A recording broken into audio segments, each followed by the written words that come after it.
Beleza? Bom dia, boa tarde, boa noite. Não sei o horário que vocês estão assistindo, por isso eu falo assim, né?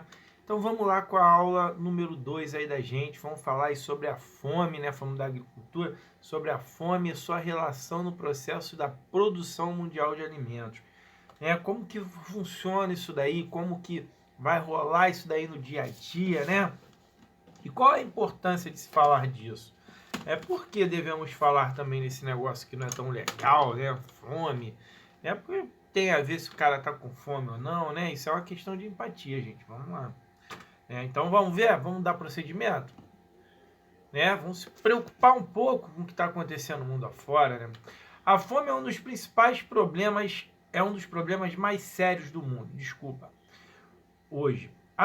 Principalmente nos países subdesenvolvidos, né, como o Brasil, entre outros países que foram principalmente ex-colônias europeias. Países que vivem da dependência ainda do plantation, ou seja, que não são industrializados, que dependem do campo para manter sua economia. Isso é um grande problema e preocupação. A FAO, a Organização das Nações Unidas para a Agricultura e Alimentação, calcula que quase 1 bilhão de pessoas encontram-se em estado de subnutrição. Lembrando que a população do Brasil, segundo o IBGE, é de 190. Essa questão aí, 190, 200, BBB, o que acontece? Vamos lá dar uma explicação para isso. Atualmente, a população brasileira estima-se que chega-se a 210 milhões, a 213 milhões de habitantes. O último censo deu 209 milhões de habitantes, aí está desatualizado, então a informação aí para vocês. Tá? E o que acontece? Significa que essas pessoas ingerem menos de 2.200 calorias por dia, que é o mínimo necessário para termos saúde. A maioria das pessoas subnutridas encontra-se no continente africano. Em primeiro lugar, e também em parte da Ásia e da América Latina, isso também explica o fato total de crianças aí que morrem por inanição no mundo. E 95% dessas mortes são em países subdesenvolvidos.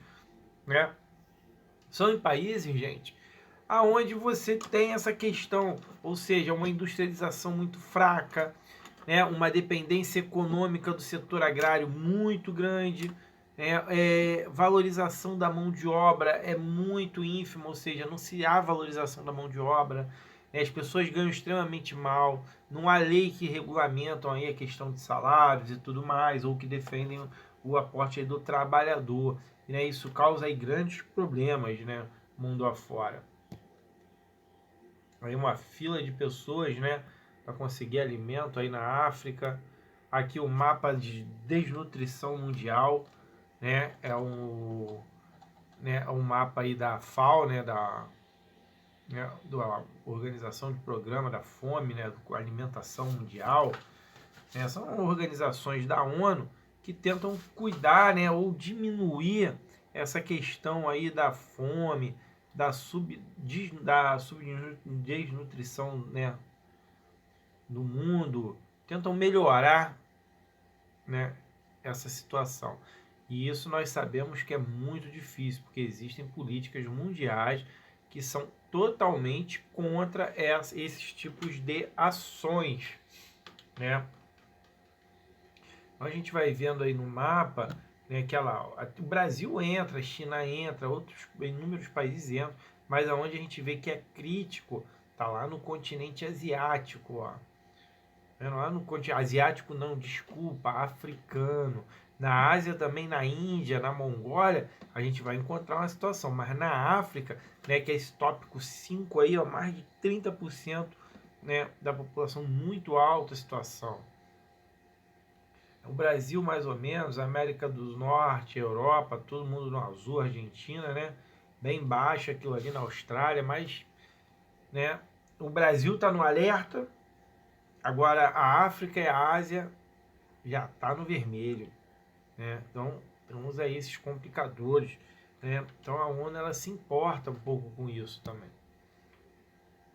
Já nos países desenvolvidos, galera, de economia fortemente industrializada, olha, indústria, A indústria, galera, é o motor, a indústria é a chave, é a solução dos problemas. Porque se você se industrializa, você gera emprego, gera renda, gera capacitação, gera educação, né? Consequentemente, a pessoa ganha melhor e diminui tudo isso. Praticamente não existe fome ou subnutrição. Então, a indústria, mais uma prova que a industrialização é o fator. Isso não significa que não haja pobreza ou desigualdade. Isso daí sempre vai existir. Vai existir o mais pobre, vai existir o mais rico e vai ter esse mapa da desigualdade social, sim. Esses países consomem mais de 60% da produção mundial de alimentos, tendo apenas 15% da população global. Assim, são os países subdesenvolvidos que geralmente apresentam problemas sociais, fome, subnutrição. Mas como isso pode acontecer, já que a maioria desses países exportam gêneros alimentícios, como é o caso, inclusive, do nosso país, o Brasil, que é um grande exportador de gêneros alimentícios, soja, trigo, milho, cana-de-açúcar, café, né? E pagamos um alto preço por isso, porque nossa produção não é voltada para abastecer o mercado interno. O grande produtor, que é esse cara que produz muito, produz em grande quantidade, ele não tem interesse em vender para o Brasil. Ele tem interesse em vender para a Europa, para a China, para os Estados Unidos, né? Para os países, para o Oriente Médio. São países que pagam mais pela nossa produção. São países que compram grandes quantidades. E eles têm interesse nisso. Por isso nós pagamos tão caro no arroz, no feijão, pagamos tão caro no óleo de soja, pagamos tão caro no combustível, né? Inclusive no etanol, que é produzido à base do bagaço da cana. Então, olha só, gente, pagamos caro demais por coisas que são produzidas aqui, mas não são vendidas aqui. Essa é a diferença. São produzidas aqui, mas são comercializadas fora do nosso território. E quem sustenta, e da onde vem o legume, da onde vem as coisas que a gente compra? Do pequeno produtor. Do pequeno. Que o pequeno produtor, ele produz para subsidiar a própria casa, né? Ou subsistência, como a gente chama. E o que sobra, ele vende. Ele vende o excedente, o que ele já comeu, o que não serve para ele, né? Já está tudo certo, então ele vai para o excedente. O que sobrou, ele vai lá, o que ele não consumiu, ele vende para não estragar e fazer um dinheirinho extra. Tá bom, galera? E é assim que a gente vai indo. Vamos levando, é assim que funcionam as coisas. A gente tem que associar, né? Prestar atenção. Isso não é uma coisa que a gente simplesmente deixa de lado. A fome não é problema meu. Isso daí eu não tenho culpa. Temos responsabilidade. Porque quem cobra isso somos nós. Quem pode melhorar o nosso país e os demais países são a população. Nós deveríamos reivindicar isso. Às vezes está bom para um, mais ou menos para o outro, mas está péssimo para milhares de pessoas. Deixa eu dar uma pausa aqui que o carro do ovo está passando na rua para não sair o som, né? Deu uma pausa, cara. Vamos ter que ir pro fundo do carro do ovo aí, porque senão demora muito, né? Segundo aí, galera, a Garrett, há 6 motivos para isso, né? Para essa questão da fome no mundo. Isso é uma organizaçãozinha que faz pesquisas sobre alimentação. Questão de mapa de desnutrição, né? As monoculturas que eu acabei de falar, né? Os planteios, as grandes fazendas, o produto nacional bruto de vários países dependem em muitos casos de uma cultura só, como acontecia alguns anos atrás com o Brasil, por exemplo, que ainda acontece muito, né, em grandes fazendas, cujo único produto era o café. Hoje em dia produzimos mais coisas, mas temos fazendas que só produzem um tipo, como só café, só cana, só cana de açúcar, né? Só soja, só trigo, só milho. Suas produções alternativas, né? A economia desses países depende muito do preço, né, do produto que é fixado em outros lugares e das condições climáticas para garantir uma boa colheita. Com isso, as melhores terras são para esses produtos, e deixando as terras menos férteis para a produção de alimento, que acaba não sendo suficiente para toda a produção. E, inclusive, galera, a gente tem que prestar atenção muito bem nisso, que se a gente pega a área do Sahel no mapa da África, é uma área mais pobre, de uma grande pobreza, né? está numa área de clima meio que desértico, meio seco, mas mesmo assim eles expulsam os pequenos agricultores para implantar produções de plantation, né? Para implantar grandes produções agrícolas, grandes fazendas agrícolas, que trabalham inclusive com a área do plantation, deixando as pessoas passando mais fome ainda. Diferentes condições de troca entre vários países, né? Alguns países ex-colônias precisando cada vez mais de produtos manufaturados e de alta tecnologia, que eles não produzem e que o preço é fixado pelos países que exportam.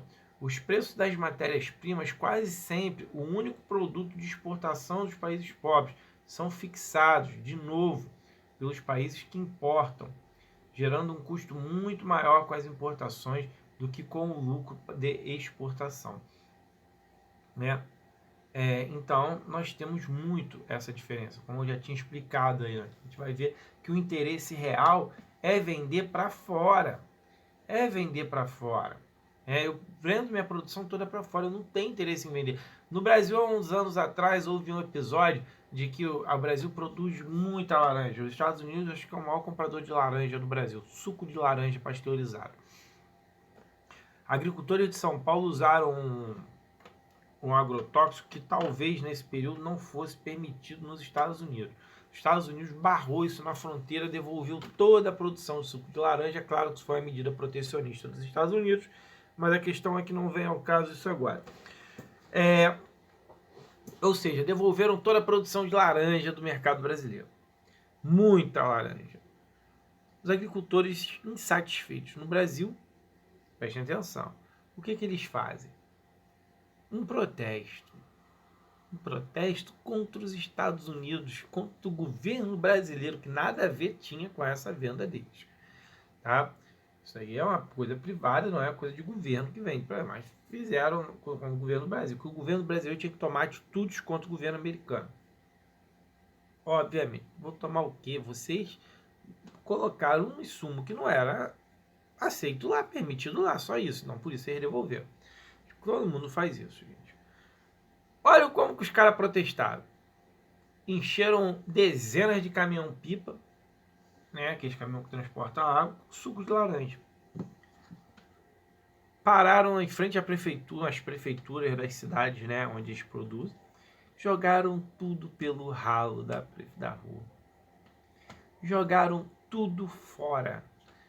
Eles não podiam ter revendido isso a um preço barato para a população tomar suco de laranja. Não podiam, já que iam jogar fora, ter doado isso para as escolas públicas, para os alunos tomarem um suquinho de laranja.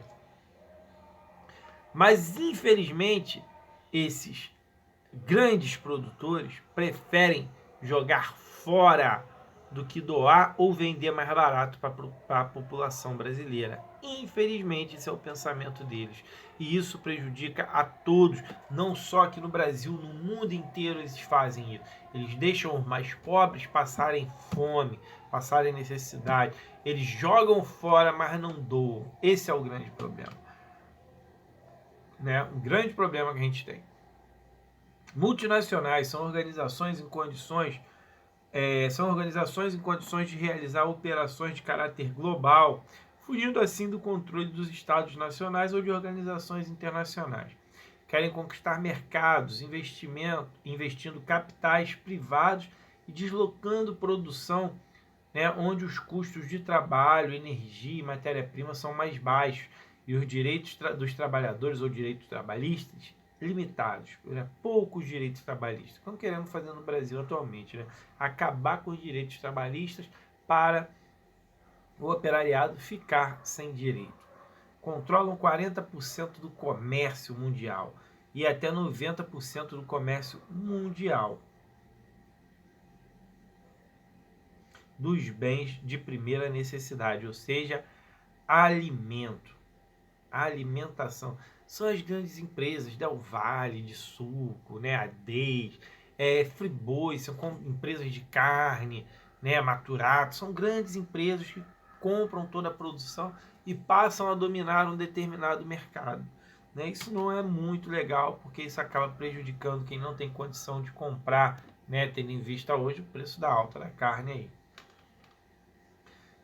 1 quilo de carne quase R$ 50, ou seja, daqui a pouco o pobre só vai comer arroz e feijão, mesmo assim, se o arroz baixar o preço, que do jeito que está indo, também não vai comer não. A dívida externa é um outro problema, né? Conforme a Organização aí para Alimentação e Agricultura, a FAO, a dívida está paralisando a possibilidade de países menos avançados de importar alimentos dos quais precisam, ou dar a própria produção agrícola. Ou de dar a própria produção agrícola, né? Ou necessário desenvolvimento. A dívida contraída com os bancos particulares e com institutos internacionais, como o FMI, o Banco Mundial, para poder pagar os juros, tratam-se de incrementar as exportações. Em certos países, 40% do que se arrecada com exportações são gastos somente para pagar os juros da dívida externa. Infelizmente, continua inalterada ou aumentada. Ou seja, eles pagam juro, mas continuam devendo e devendo muito. Né? Outros problemas, temos os conflitos armados. O dinheiro necessário, isso aí você vai ver muito no continente africano, né? E asiático. O dinheiro necessário para providenciar alimento, água, educação, saúde, habitação, de maneira suficiente para todos, durante um ano, corresponde a quanto o mundo inteiro gasta em menos de um mês na compra de armas. Além disso, os conflitos armados presentes em muitos países em desenvolvimento causam grandes perdas e destruições no seu sistema produtivo primário. Esses conflitos, geralmente, como falei, tornam como praticamente um mantra todos os países que são também ex-colônias, principalmente no caso africano e asiático, da Europa, que tiveram uma abertura aí muito complicada, foram abandonados, né, não tiveram apoio nem nada, então acabou gerando muito conflitos, principalmente na África, com etnias diferentes dentro de um mesmo território. Isso leva ao caos, praticamente, o que temos em alguns países lá. Desigualdades sociais, a luta da fome em primeiro lugar. A luta contra a fome é, em primeiro lugar, a luta, né, contra a luta contra a fome pela justiça social. As elites que estão no governo controlando o acesso de alimentos mantêm e consolidam o próprio poder. Paradoxalmente, os que produzem alimentos são os primeiros a sofrer por sua falta. Olha aí no Brasil a nossa situação. Produzimos muitos e sofremos com a falta do alimento no nosso prato, né, com os preços altíssimos, no qual o trabalhador não consegue pagar por eles. Né, até porque com o salário mínimo de hoje a gente não consegue nem fazer uma boa compra. Na maioria dos países, é muito mais fácil encontrar pessoas que passam fome em contextos rurais do que em contextos urbanos.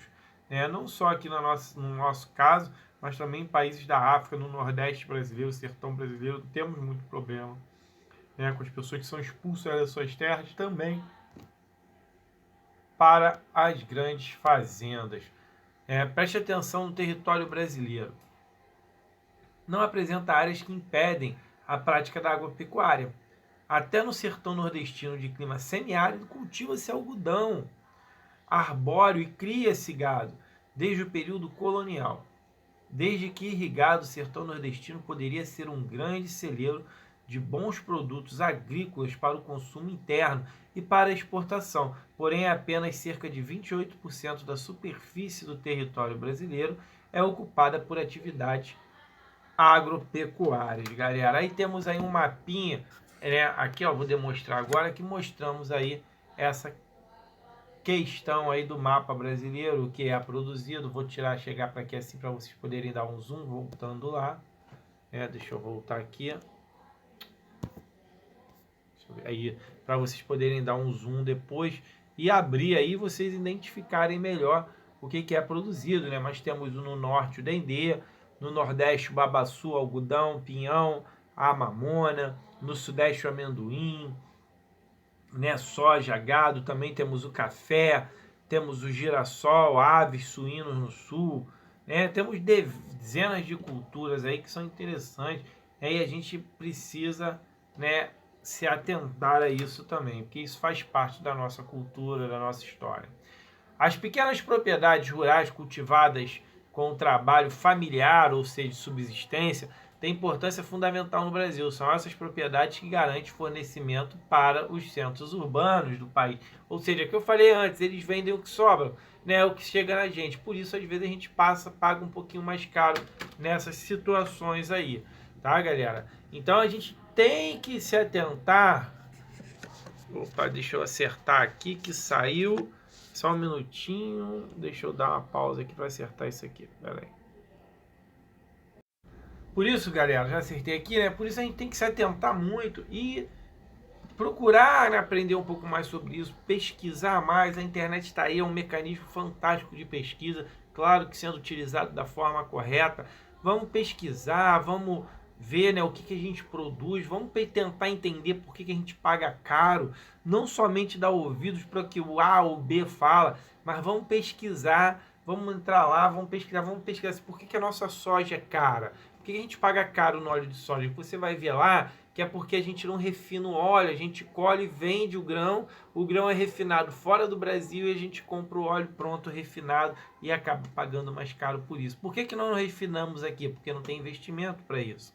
Na próxima aula discutiremos o processo de estruturação fundiária nacional, que leva o nosso país a ocupar aí o 4º lugar no quadro de exportação mundial de alimentos e o 6º lugar no quadro de subnutrição, ou seja, exportamos muitos alimentos, mas também temos pessoas passando fome.